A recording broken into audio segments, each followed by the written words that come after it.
Hello! Happy New Year! Yay! I'm back. Long time no see. Today's topic is one that's a little lesser known, and those who do know it find it quite misunderstood, is my boy Zeno in the Stoics. Zeno of Citium. Guys, not Zeno of Elea. They're two different guys. One is pre-Socratic, the other is post-Socratic. No, I won't say it again. Zeno was a real character. He's one of these funny personalities you find in ancient Greece, most of which were chronicled by a guy named Diogenes Laertius in a book called Lives and Opinions of Eminent Philosophers, which, let me tell you, it is juicy. It's like the burn book for Mean Girls, but for ancient Greek philosophers. It's where we get the Plato chicken featherless biped story where he walks into the agora, and yeah, it's a whole thing. Stoicism, which you've probably heard of before, was founded by Zeno, but it was cultivated by a dude named Epictetus. And after that, when Marcus Aurelius got a hold of it, the Romans then latched onto Stoic principles for a couple hundred years after that. So Zeno is the one that founded it, Zeno and his kind of followers and students, but the Romans were the ones that really cultivated it afterwards. And they actually say that because so many people elaborated on Zeno's Stoicism, it's hard to determine what he actually thought up and what his students thought up. But in general, he came up with the groundwork. Unfortunately, none of Zeno's full works survived, as did none of his students' full works. We only have snippets of his writing so far, so we can only infer kind of what that might mean. And I do a lot of inferring in this. Sorry. So Zeno's saga, his life story, which we should again probably take with a grain of salt because we found it in the burn book, is that he was born in Cyprus. He took up his father's profession as a merchant. I don't know what he was selling, but I don't know what they sold in Cyprus. They have oranges? I don't know where I got that. Sorry. Last night was New Year's Eve, and okay. So at age 22, he got into a shipwreck, and that caused him to end up in Athens. So when he got to Athens, he wandered into a bookstore, and he found a book about Socrates written by one of Socrates' students, whereupon he went, get a load of this guy. Where do I get some more of this stuff? Which is actually the same thing that I did the first time I read Socrates, so I can relate. Next, since he couldn't actually find Socrates because he had been dead for a couple hundred years, he just found this guy named Crates, and no, that is not a joke. His name literally was Crates of Thebes, and Crates became his mentor. So to fill you in ancient Greece, if you wanted to be a tight, lithe young student of philosophy, you would usually find a rough, leathered, glistening older philosopher to teach you all of the ins and outs of the academic world. And if that sounds overtly sexual, that is because they were having intercourse with each other. These days, the woke crowd would probably refer to it as pedophilia, but back in ancient Greece, they just called it pederasty because it was better nasty, am I right, ladies? Okay, yeah, they did it. It was gross. So Zeno, under Daddy Crates, learned all about cynicism, which was kind of a school of philosophy at the time, and he wrote this book called The Republic, which you'll recognize the title. It's a response to Plato's Republic, about the ideal society and what it would look like. And in Zeno's utopia, men and women were completely equal. There was no injustice or law breaking because everyone kind of functioned on universal reason, ideally. Rumor has it that he based his utopia off of Crates' relationship with his wife. I think her name was Hippolyta? Hippolyta? I don't know. Don't clock me on this Greek pronunciation, by the way. I do not speak Greek, and it is one of the reasons I can't apply for the Harvard PhD program in philosophy. Please let me in. I'll try my best. I'll do Duolingo, please. Just, okay. Get yourself together, Sara. So Crates' wife Hippolyta actually wore men's clothing and taught philosophy to the men in the agora, which is pretty cool. I mean, get him, girl. After Crates, Zeno moved on to studying under this guy named Stilpon of Megara, until he went forth and founded his own school of philosophical teachings, which was, I guess, just sitting on a porch in the agora of Athens and yelling at a bunch of tan, muscled young Greek men about morals and ethics. But no, when I do that, it's ma'am, get off my stoop or I'm calling the police. So Zeno taught Stoicism, which was the school of philosophy that he founded. He lay in the sun, drinking wine, eating figs, cavorting with beggars, and keeping some special friendly students of his own. It's better nasty.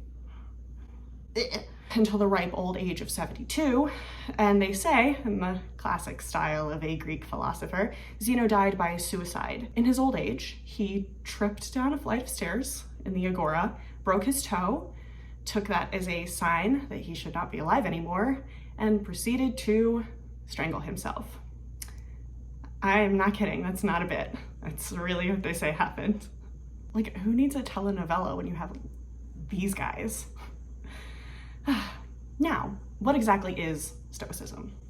I'm sure you've heard the word Stoic before. It's someone who's kind of unemotional or reserved or keeps a cool head under pressure. And in many ways, that's kind of how you can think about Stoicism. For most Greek philosophers, the goal is to look towards the path of the most happiness, as was Jeremy Bentham, if we remember from before. Poor guy. So it's all about what will make you the happiest. And to Zeno, the greatest amount of happiness is achieved by virtue, not stuff like wealth or belongings. So, what's virtue? Virtue is a portion of ethics, which was a foundational topic at Plato's Old Academy. It's like how when you go to a vocational school, you have like different core curriculum for different specific parts of the vocation. So Zeno, like his buddy Diogenes of Sinope, was not Diogenes Laertius. Again, they are two different people. Don't ask me again, guys. Don't. Please just remember, oh God. Zeno and Diogenes both believed that there was one single common good out there. There was one universal common good and an internal common good that you also strive for, something the universe can tell is right and something that you know in your heart and mind is right. And that's what virtue is. It's pretty easy. It's universal goodness, internal goodness, all aligned into one big thing and executed in kind. Zeno defined pathos, which is just like feeling bad or like feeling off kilter, is when your internal moral compass is kind of off.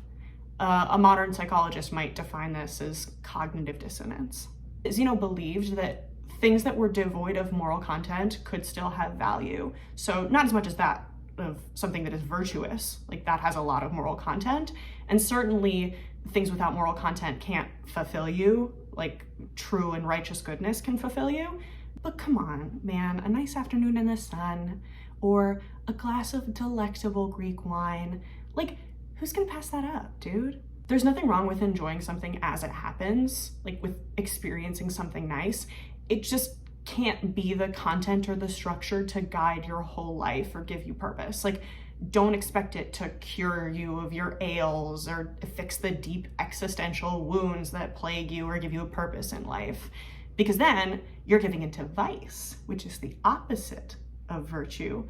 And vice is defined by 4 kind of distinctive emotions in Zeno's model. The 4 Stoic passions, or pathos, things that make you feel bad, are distress, fear, lust, and pleasure. So not just like cheerfulness or good spirits, because there's a difference between indulgence and happiness. Those are 2 different things. So now you're thinking, like, how do I get rid of my pathos?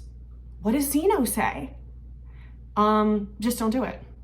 Yeah, you heard me right. The best way to eliminate your pathos and live a virtuous life is to literally just eliminate pathos and live a virtuous life. As simple as that. A lot of future Stoic writers go into like the nuance of like bad emotions and good emotions, the ideal versions of wisdom and virtue and all this stuff. Right here, we're just kind of keeping it simple, sticking with the original source content, just Zeno. But if you find yourself more interested in Stoicism, just, give it a quick Google. There are a lot of ideas out there. Now, maybe I am entirely wrong here, and feel free to roast me in the comments section, please. If I am wrong, I would like to know that somebody else is watching other than just my mom. Hey, Mom. But to the best of our knowledge, judging by what we have from Zeno's works and from his students directly after him, he never really approached Stoicism with the idea to disregard all human emotion. That's a more modern thing. Dudes like Cicero more thoroughly labeled specific emotions to eradicate and did like derivatives of lust and fear and all this stuff, and even some emotions to keep around. And even later, Marcus Aurelius, who cultivated Stoicism to be the philosophy of ancient Rome, he believed that all pleasure and all pain should be just thrown out in the garbage, as emotions like that can sway too far from like what he believed to be the humanistic laws of nature in which one is intended to live life by. Zeno's philosophy was tremendously more straightforward. Animals have impulse, and they are doomed to follow that impulse forever.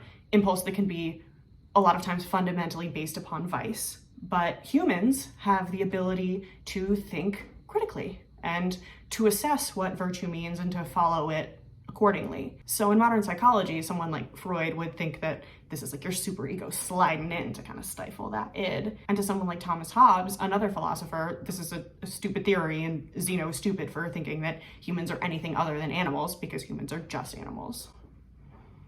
So when you Google like modern Stoicism, or like ways to be Stoic in 2020 when there's an enormous pandemic, or what Stoicism taught this Forbes entrepreneur, you're gonna get a different set of results than what good old Zeno had in mind, because like, we're playing a game of telephone with these old philosophers. We have a small amount of source material that gets translated over thousands of years, many generations. You're not going to get the same thing the philosopher intended for you to hear.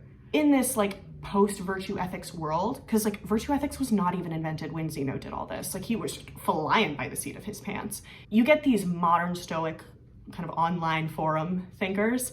They have these podcasts and they have these books, and even this guy in the US military was touting like tenets of Stoicism. So he was talking about like wisdom and courage and whatever else Marcus Aurelius threw in there. I didn't read all the meditations, I'm sorry. I got other stuff to do.